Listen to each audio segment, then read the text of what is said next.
2020 में आए हुए क्वेश्चन सॉल्व करेंगे। ये क्वेश्चन दिया गया है, ये क्वेश्चन एसएससी 2018 मेंस का क्वेश्चन है। ये जो क्वेश्चन है वो एसएससी 2018 मेंस का क्वेश्चन है। इसमें बोल रहा है कि मिस्टर मोरे अपनी इनकम का 20% फूड में और 15% चिल्ड्रन की एजुकेशन में खर्च करते हैं।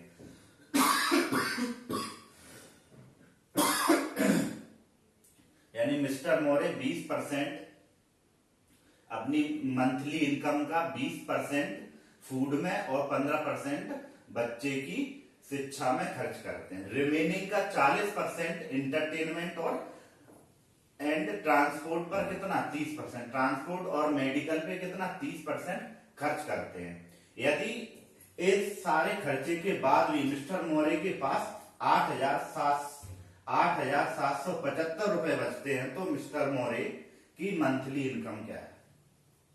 इसमें मिस्टर मोरे की मंथली इनकम पूछी गई है। मिस्टर मोरे 20% फूड पर और 15% बच्चे की शिक्षा पर खर्च कर देते हैं। उसके बाद में रिमेनिंग का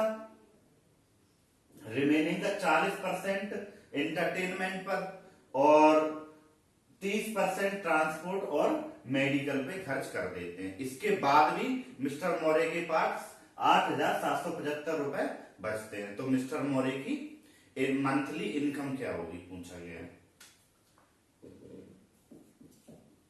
हम मानते हैं कि मिस्टर मोरे की मंथली इनकम एक्स है। मैंने माना मोरे की कितनी मंथली इनकम एक्स है। एक्स में से 30, 20 और 15%, यानी ये दोनों सेम है, मतलब एंड लगा हुआ है तो 20 और 15 एक साथ वो खर्च कर रहा है। तो 20 और 15 कितना 35% उसने एक साथ खर्च कर दिया। तो अब उसके पास कितना बचा 65%। मैंने ये 65% लिख दिया, यानी उसके पास अब बचा 65%। अब क्या बोल रहा है कि 40% इंटरटेनमेंट पर और ट्रांसपोर्ट और मेडिकल पे दोनों पे मिला के 30% रिमेनिंग का, मतलब ये रिमेनिंग, क्योंकि टोटल उसके पास एक्स था, उसकी जो मंथली इनकम थी मैंने एक्स मानी है। उसकी मंथली इनकम मैंने कितनी मानी एक्स में से उसने 35% खर्च कर दिया तो उसके पास कितना बचा 65%, यानी अब उसके पास 65% बचा है। ये हो गया, उसके पास 65% बचा है। अब बोल रहा है कि 30 और 40% एंटरटेनमेंट पर और 30% ट्रांसपोर्ट और मेडिकल पे खर्च करता है। तो उसके पास कितना बचेगा 30%। इसका कितना बचेगा 30% बचा। ये बचा कितना है, ये बचा है 8,775। इन सब की वैल्यू क्या दे रहा है 8,775 रुपए इन सब की वैल्यू दे रहा है। तो मैंने लिख दिया यहां पे इक्वल टू में 8,775। इसे सॉल्व करेंगे, 0 से 0 गया, 2 13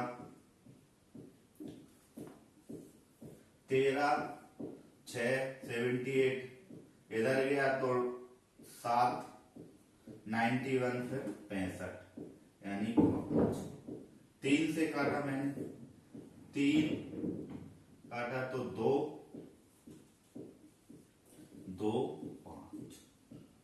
5, यानी x बराबर क्या आएगा 2 इंटू 2 5 इंटू 100, यानी क्या आएगा 45,000।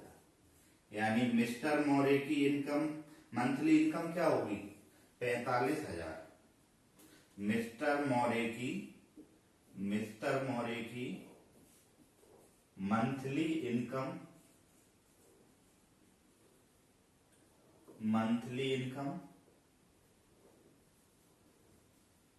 मंथली इनकम क्या होगी 45,000। चलो एक बार और देखते हैं। मिस्टर मौर्य अपनी इनकम का 20% और 15%, 20% फूड पर यानी खाने पर और 15% चिल्ड्रन की एजुकेशन पर, 20% खाने पर और 15% चिल्ड्रन की एजुकेशन पे खर्च करते हैं। बचे हुए का 40% इंटरटेनमेंट पर और 30% ट्रांसपोर्ट और मेडिकल पर खर्च करते हैं। ठीक है, इन सब खर्चे के बाद मिस्टर मौर्य के पास कितने रुपए बचते हैं? 8,775 रुपए। अब मिस्टर मौर्य की मंथली इनकम निकालनी है। मैंने माना मिस्टर मौर्य की मंथली इनकम एक्स है। मैंने माना कि मिस्टर मौर्य एक महीने में एक्स रुपीस कमाते हैं। एक्स का 20 प्लस 15% चला गया किसमें? फूड और बच्चे की एजुकेशन पे, तो कितना बचा? 65%। ये बचा एक्स का 65% बचा। फिर रिमेनिंग का 40% इंटरटेनमेंट पर और 30% ट्रांसपोर्ट और मेडिकल पे, तो कितना बचा? 30%। ये बचा। ये सारा खर्च करने के बाद उसके पास कितने बच रहे हैं? 8,775 रुपए। सारा खर्च करने के बाद उसके पास कितने बच रहे हैं? 8,775 रुपए, जो कि ये वैल्यू जो आएगी वो इसके बराबर होगी 8,775, क्योंकि वो इसमें से 35% खर्च कर रहा है और इसमें से 70% खर्च कर रहा है। ये मैंने सॉल्व किया तो एक्स की वैल्यू आ गई 45,000 रुपीज, यानी उसकी मंथली इनकम कितनी होगी? 45,000 रुपीज। तो इसमें कहाँ है? ये वाला ऑप्शन टिक हो जाएगा।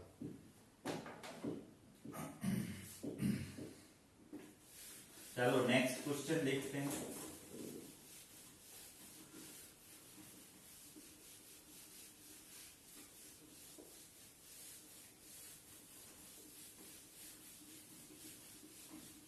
ये सारे क्वेश्चन मेंस, एसएससी मेंस के आए हुए हैं जो कि कराए जा रहे हैं। इसके बाद हम कल एसएससी प्री के भी क्वेश्चन देखेंगे जो कि आए हुए हैं, उसमें से कुछ क्वेश्चन करेंगे जो भी अवेलेबल हो जाएंगे हमारे पास।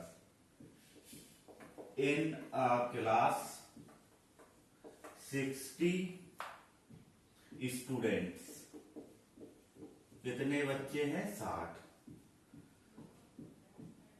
40% can speak only Hindi,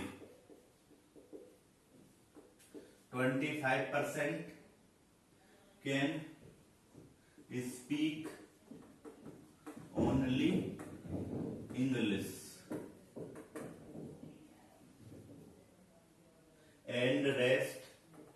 and rest of the student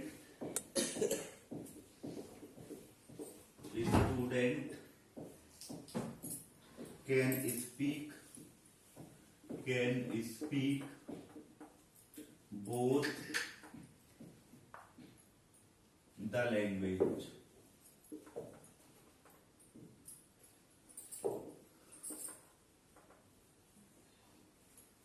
How many students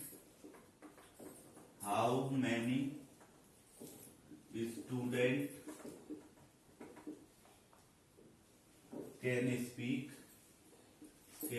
speak English?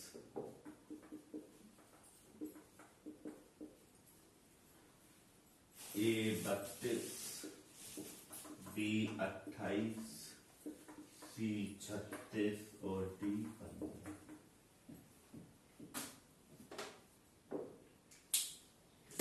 Question में दिया गया है कि एक क्लास में 60 बच्चे हैं। एक क्लास में कितने स्टूडेंट हैं? 60। उसमें से 40% सिर्फ हिंदी बोलते हैं।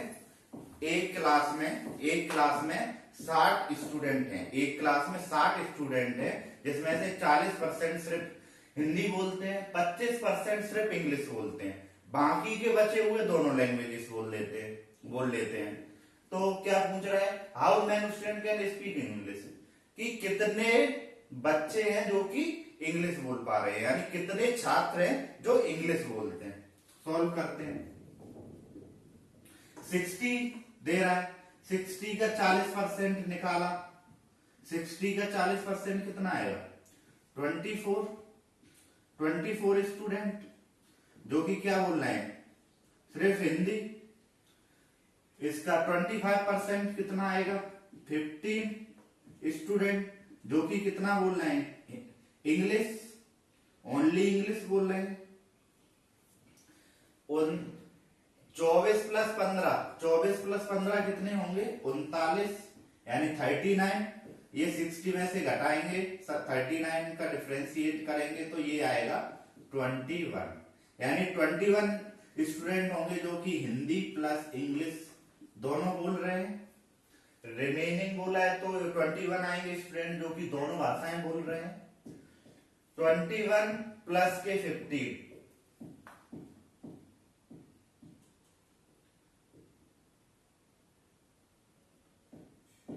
21 प्लस के 15, 21 प्लस के 15 बराबर 36 आएंगे, जो कि स्पीक यानी जो कि इंग्लिश बोल रहे होंगे।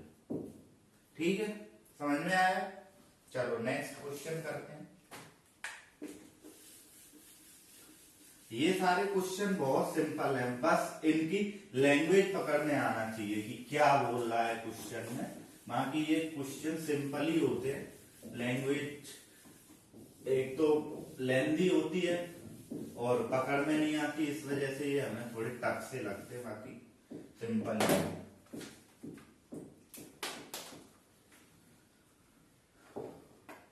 Renu saves 20% of her income if her expenditure increase by 20% and income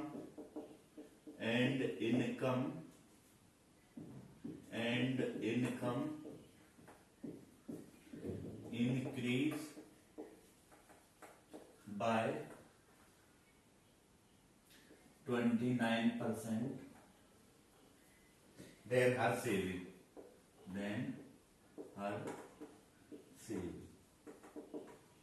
तो इसकी सेविंग पूछ रहा है। ऑप्शन ए है 55%, ऑप्शन बी है 65%, ऑप्शन ए है 55%, ऑप्शन बी है 65%, ऑप्शन डी है 54% और ऑप्शन डी है 60%।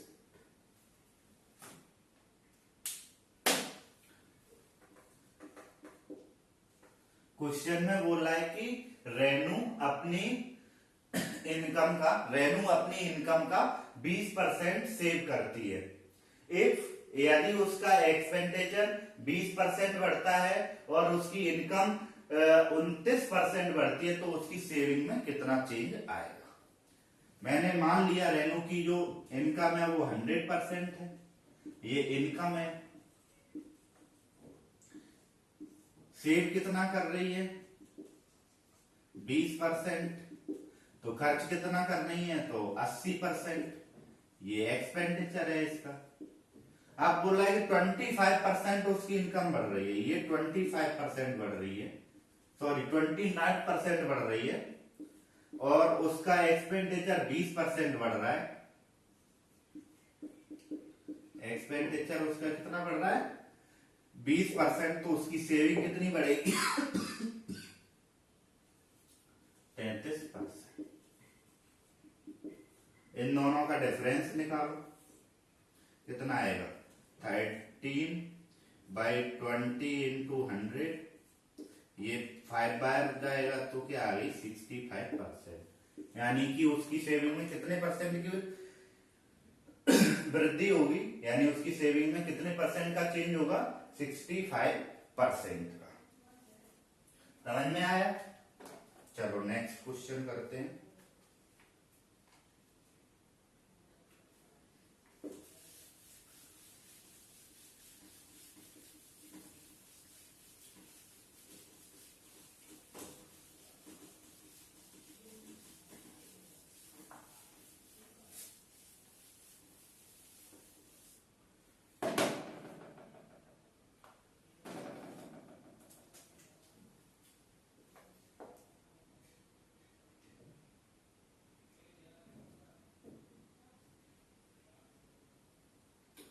if A's income is 60% less than B income, then B's income is what percent more than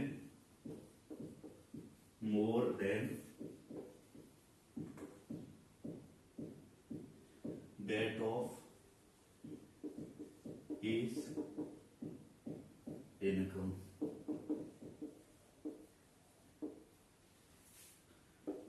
%40, B 150%, C 120% और D 80%। ये बोला गया, ठीक है। ये एसएससी मेंस 2019 का क्वेश्चन है। क्या बोल रहा है कि ए की इनकम बी की इनकम से 60% कम है। ए की इनकम बी की इनकम से 60% कम है, तो then B's income is what percent more than that of A. तो पूछ रहा है कि बी की इनकम ए की इनकम से कितनी ज्यादा है, यानी कि क्या बोल रहा है कि ए की इनकम बी की इनकम से 60% कम है, तो बी की इनकम ए की इनकम से कितनी ज्यादा होगी। मैंने मान लिया बी की इनकम 100% है, यानी 100% है, तो ए की इनकम कितनी हुई, कम कितनी है, लेस देन 60%, लेस देन बीस इनकम कितनी है 40%।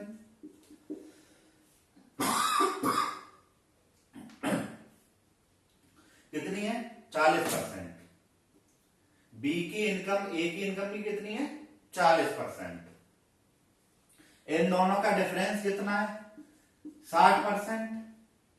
इन दोनों का डिफरेंस कितना है 60%। किसके रिस्पेक्ट में पूछ रहा है, ए के रिस्पेक्ट में। क्या है 60/40 इंटू 100, ये गया 15, कितना आएगा 150%। यानी बी की इनकम 20 इनकम ए की इनकम से 150% ज्यादा होगी। मैंने माना बी की इनकम 100, ए की इनकम कितनी आएगी 40, क्योंकि बोल रहा है 60% कम है, 60% कम बोल रहा है तो कितनी आएगी 40%। इन दोनों का डिफरेंस 60%। 60% किसके रिस्पेक्ट में पूछ रहा है, ए के रिस्पेक्ट में। क्या आएगा 60 डिफरेंस अपॉन जो रिस्पेक्ट में पूछा है उसके 40 इंटू 100, बी की इनकम आएगी 150%। Welcome back. लाइट चली गई थी, इसके लिए लाइट जाने के लिए अभी हमने क्लास कुछ देर के लिए बंद की थी। इस असुविधा के लिए बहुत खेद है। कभी कभी क्या होता है कि कोई बंदा प्रिपरेशन करता है, इंटेलिजेंट भी है, कोई बंदा इंटेलिजेंट भी है, प्रिपरेशन कर रहा है, प्री प्लस मेंस उसके निकल रहे हैं, फाइनल उसका सिलेक्शन नहीं हो पा रहा है। फिर आ जाता है लॉकडाउन। लॉकडाउन में कुछ होता ही नहीं है, ना तो एग्जाम हो रहे हैं, सरकार के पास भी बहाना है कि अभी हमारे पास फंड नहीं है, ये नहीं है, वो नहीं है। फिर लोग उसे ताने मारने लगते हैं कि ये नहीं किया आपने, वो नहीं किया, ये करना था तो आपको यहाँ जॉब मिल जाती, ये हो जाता, वो हो जाता। तो ऐसे चलता रहता है, इसलिए मेहनत करते रहो, डटे रहो। ठीक है, चलो नेक्स्ट क्वेश्चन देखते हैं।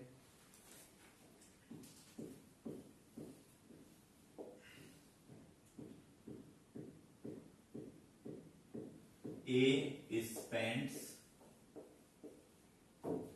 60% of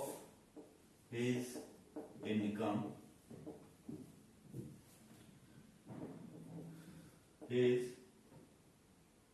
income increased by 20.1% and his expenditure is increased by 25%, his saving. Simple है। क्या बोल रहा है कि ए अपनी इनकम का 60% खर्च करता है। ए अपनी इनकम का 60% खर्च करता है और ए अपनी इनकम का कितना 60% खर्च कर रहा है, लेकिन ए की इनकम 20.1% बढ़ गई है और उसका खर्चा कितना बढ़ा है 25%, यानी उसका एक्सपेंडिचर कितना बढ़ा है 25%। तो आप सेविंग पूछ रहे हैं कि उसकी सेविंग क्या होगी। ये भी 2018 का आया हुआ क्वेश्चन है। देखते हैं क्या है। 100% उसकी इनकम है, 60% एक्सपेंडिचर है, 40% क्या होगी उसकी सेविंग होगी। सेविंग कितनी होगी 40%। अब उसकी इनकम में कितने परसेंट की वृद्धि हुई है 1%। अब 120.1% हो गई। एक्सपेंडिचर कितना बढ़ा है 25%। 60 का 25 कितना होगा 75%। इन दोनों का डिफरेंस सेविंग आएगा जो कि आया 45.1%। 45.1%। अब सेविंग इन दोनों का डिफरेंस निकालो कितना आएगा 5.1%। 5.1%। तो 5.1% किसके रिस्पेक्ट में 5.1 किसके रिस्पेक्ट में किसके रिस्पेक्ट में 40 के। क्या आएगा 40 इंटू 100 5 2 आया 12.75। ठीक है, ये समझ में आया। इसमें क्या बोल रहा है कि ए अपनी इनकम का 60% खर्च करता है। अगली बार क्या हुआ उसकी इनकम में 20.1% की वृद्धि हुई, जिससे कि उसका खर्चा कितना बढ़ गया 25%। अब उसकी सेविंग पूछ रहा है तो ये आएगी।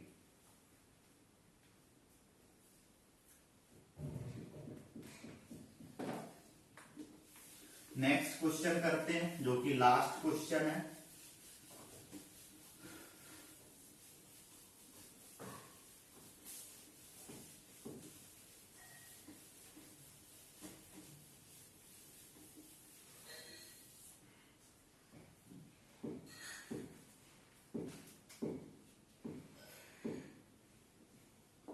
A number first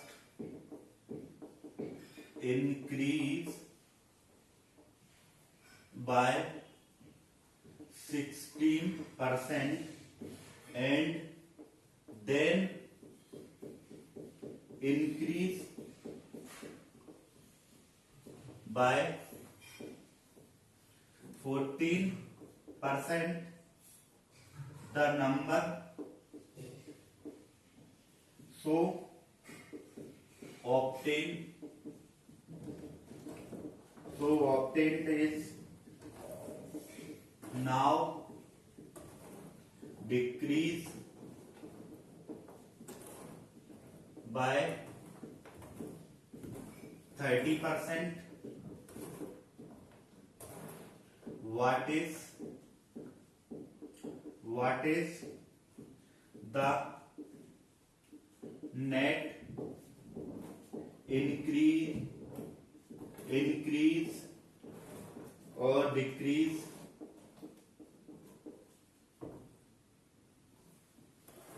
percent in the original number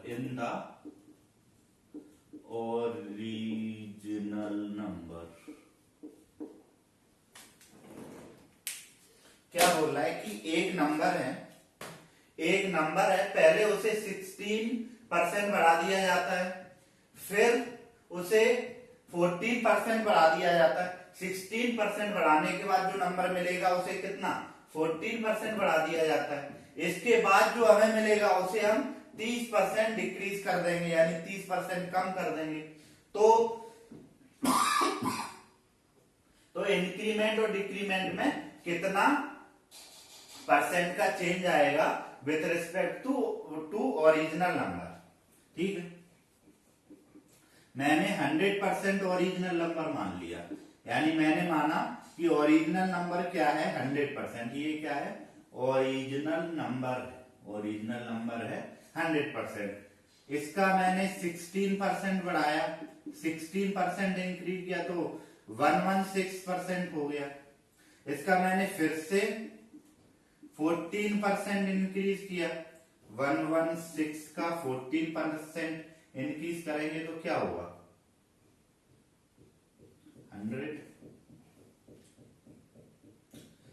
70, 84, हाथ से लाइए 14, 8, 22, हाथ से लाई 2, 14, 16, यानी कि ये आया 16.24। इसमें ऐड हो जाएगा 611 में, ये आएगा 24.231, यानी अब ये नंबर कितना हो गया 132.24%। अब इस नंबर को क्या करना है 30% डिक्रीज करना है। इस नंबर को 13% डिक्रीज किया, एक 3 से इसमें गुणा करो, 12, हाथ से लाइए 6, 1, 7, पॉइंट लगाया, 3 दूनी 6, 9, 3, ये पॉइंट बटे में 10 है तो ये इधर पे खिसक आया, इसमें से घटा दो, यानी 132.24 में से 29.672 घटा दो,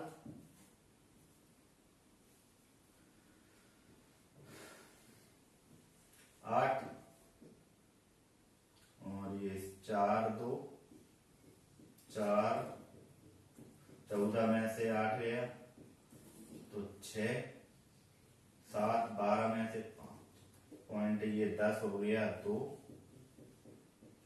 ये 4 हो गया तो 13 में से 4 गया तो 9, यानी कि ये कितना हुआ 92.568 नंबर आ गया।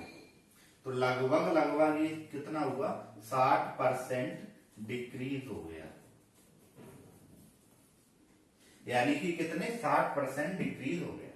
ठीक है, एक बार और देखते हैं क्या बोल रहा है कि कोई एक नंबर है जो कि पहले 16% बढ़ाया गया, फिर उसमें 14% का इंक्रीमेंट किया गया, फिर जो नंबर मिला उसमें 30% का हमने डिक्रीमेंट कर दिया, तो हमें ओरिजिनल नंबर के रिस्पेक्ट में कितना इंक्रीमेंट या डिक्रीमेंट मिला। मैंने ओरिजिनल नंबर 100% माना, ओरिजिनल नंबर 100% माना, फिर क्या बोला 16% इंक्रीमेंट, मैंने 16% इंक्रीमेंट किया तो 116 यानी 116% हो गया।